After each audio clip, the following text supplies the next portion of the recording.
Ya, saudara sekalian, hari ini kita akan belajar yaitu tentang ilmu statistik. Ya. Statistik ini sangat penting sekali ya untuk seluruh bidang ya. Bidang apa saja perlu statistik. Sekarang kita lihat apa sih sebenarnya statistik? Statistik lain adalah yaitu urutan dari kegiatan mengumpulkan data. Nah, mengumpulkan data ini pada umumnya bisa menggunakan yaitu kuesioner atau data pertanyaan. Data pertanyaan itu disebar kepada responden. Nah, responden itu nanti akan menjawab seluruh pertanyaan. Nah, kalau misalnya kita memberikan ya sebagian dari populasi dari penelitian kita itu namanya survei. Tapi kalau seluruh populasi itu kita namakan sensus. Nah, setelah data itu diperoleh, lalu kita bisa olah data tersebut. Bisa kita sajikan dalam bentuk tabel, dalam bentuk grafik, ya, dalam bentuk chart, dan lain-lain. Nah, berikutnya kita juga bisa mengeluarkan yaitu nilai statistik dasar, katakanlah rata-rata, median, bus, ya, dan juga varian, ya. Itu kita bisa keluarkan di dalam statistik. Nah, setelah itu kita juga bisa melakukan data analisis yang lebih dalam lagi. Bisa kita gunakan software statistik ya. Katakanlah kita ingin membandingkan ya antara variabel satu dengan variabel lain ya. Nah, itu kita olah dengan software statistik, bisa menggunakan SPSS, bisa menggunakan Stata, Lisrel, Evius, dan lain-lain. Nah, akhir-akhirnya tentulah statistiknya adalah yaitu hasilnya untuk membuat keputusan. Nah, bidang apa saja statistik ini bisa di seluruh bidang, baik ekonomi, bisnis, engineering, sport, dan semuanya bisa. Apa saja bisa digunakan. Nah, secara umum statistik ada dua, ada statistik deskriptif, ada statistik esensial. Nah, kalau statistik deskriptif ini adalah hanya berbentuk yaitu bagaimana data itu menyebarnya. Ya, jadi describe of data, akhirnya bagaimana data itu menyebar ya, apakah dia normal atau mungkin miring ke kiri atau miring ke kanan ya. Nah, itu kita bisa bisa tuangkan dalam bentuk baik tabel atau chart atau grafik ya atau gambar. Lalu yang kedua adalah imparsial statistik. Nah, kalau imparsial statistik ini adalah kita bisa menguji, kita bisa memperkirakan hasil dari data-data yang kita kumpulkan tersebut. Ya, lalu kita uji. Nah, tentunya terakhirnya adalah yaitu yang disebut dengan pengambilan keputusan. Nah, di dalam statistik kita perlu mengetahui apa itu populasi. Populasi adalah seluruh item. Lalu ada sampel sebagian item. Lalu ada parameter, ini adalah suatu ukuran untuk populasi yang kita peroleh. Sedangkan statistik adalah yaitu ukuran statistik dari sampel. Di dalam data ada dua, ada data kuantitatif, ada data kualitatif. Nah, kalau data kuantitatif ini data yang berbentuk angka yang bisa dihitung. Sedangkan data kualitatif ini tidak berbentuk angka, tapi berbentuk kategori. Tapi bentuknya bisa angka, tapi kategori. Katakanlah yaitu tentang kelompok major ya. Jadi 1, 2, 3. Jadi 1 akuntansi, 2 misalnya adalah manajemen, lalu ekonomi pembangunan. Kalau tentang teknik ada teknik listrik, ya elektro, lalu ada sipil, ada arsitek, ada mesin. Nah, itu adalah yang disebut dengan data kualitatif. Lalu yang berikutnya yang perlu kita ketahui lagi yaitu dengan random sample. Apa itu random sample? Random sampelnya adalah di mana kalau kita memilih sebagian dari populasi, lalu dia mempunyai kesempatan yang sama untuk dipilih, itu namakan yang disebut dengan random sampel atau sampel yang diambil secara acak.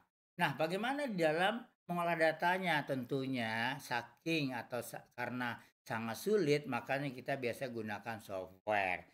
Nah, dalam kuliah ini juga nanti kita akan menggunakan software. Softwarenya adalah SPSS ya, yang sangat umum digunakan di dunia. Jadi semuanya nanti tolong SPSS-nya di install ya di komputer masing-masing untuk kita aplikasikan atau kita praktekkan. Lalu yang berikutnya adalah peluang.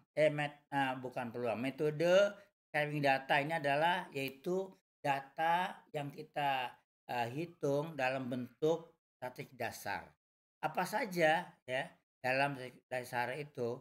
Jadi sebelumnya memang ya kita tadi sudah sampaikan bahwa ada bentuk output yang bisa kita keluarkan. Ada bentuk tabel, ada bentuk pie chart, ada bentuk grafik ya, ada juga dalam tabel presentasi. Itu ya. Nah, di dalam statistik ada sebut dengan nilai-nilai dasar. Ada rata-rata, standar deviasi, varian. Ya, ini yang harus kita hitung agar kita mengetahui bagaimana sebaran data tersebut. Rata-rata. Nah, rata-ratanya adalah mudah sekali ya. Ini adalah merupakan wakil dari kelompok data. Nah, rumusnya seperti ini. X bar ya sigma xi dibagi N. Nah, kalau secara umum adalah begini, ya di dalam prakteknya tentunya kalau kita punya data 10,3, 4,9, 8,9, 11,7, 6,3 dan 7,7, bagaimana rata-ratanya? Ya kita jumlahkan semua yang kita bagi seluruh item itu namanya rata-rata. Lalu menghitung median. Kalau mediannya nilai tengah, ya. Katakanlah kita ingin mencari median untuk urutan angka seperti ini. Nah, angka data mentah itu kita urutkan dulu dari kecil ke besar ya, lalu kita beri nomor urut.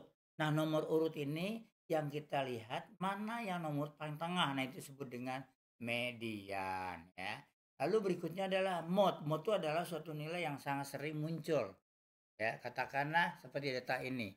Kita lihat ya, yang pertama ini tidak ada yang sama datanya, berarti dia tidak punya modus. Sedangkan yang kedua ada 4,9 merupakan modus. Nah, sedangkan yang terakhir ini ada 2 modus ya di dalam data ini. Lalu berikutnya adalah sebut dengan yaitu varians ya. Varian ini adalah yaitu mengukur variasi dari kelompok data. Apakah dia homogen atau heterogen? Nah, rumusnya adalah menggunakan seperti ini. Nah, ini rumus ya. XI dikurangi X bar kuadrat per N minus 1.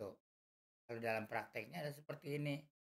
Ya, tolong nanti dipelajari ya dari modul juga ya. Ini kita dapatkan yang disebut dengan varians ya. Nah, setelah menghitung varian, kita juga bisa menghitung probability. Apa itu peluang? Peluang adalah ya suatu presentasi terjadinya sesuatu kejadian ya. Jadi katakanlah seperti di sini ya, kita melempar ya satu koin. Nah, satu koin itu akan mempunyai muka yang muncul muka gambar atau muka angka ya. Nah, peluangnya munculnya angka adalah setengah, sedangkan peluang munculnya gambar adalah setengah. Nah, itu namanya peluang ya. Begitu juga dadu. Dadu misalnya ya, dadu ini kan bermata 6. Berarti jumlah peluangnya ada 6 ya, jumlah kemungkinan munculnya ada 6. Berapa peluangnya muncul angka 6? Ya berarti 1/6. Lalu berapa muncul peluangnya angka 5? 1/6. Nah, itu adalah namanya peluang. Nah, peluang ini nanti akan kita gunakan di dalam statistik ya, di dalam mengambil keputusan. Nah, demikian dulu ya video awal ini ya, paling tidak saudara juga selain mendengarkan video ini juga nanti dengarkan juga yaitu modul ya, baca juga modul yang Bapak berikan ya, sehingga bisa menambah wawasan ya, dan juga tentunya jangan lupa membaca buku yang Bapak sarankan yaitu buku dari McLeaf ya, atau buku dari yang disebut dengan yaitu dari Supranto ya boleh ya, atau Walford boleh. Oke, demikian dulu ya, sampai ketemu lagi.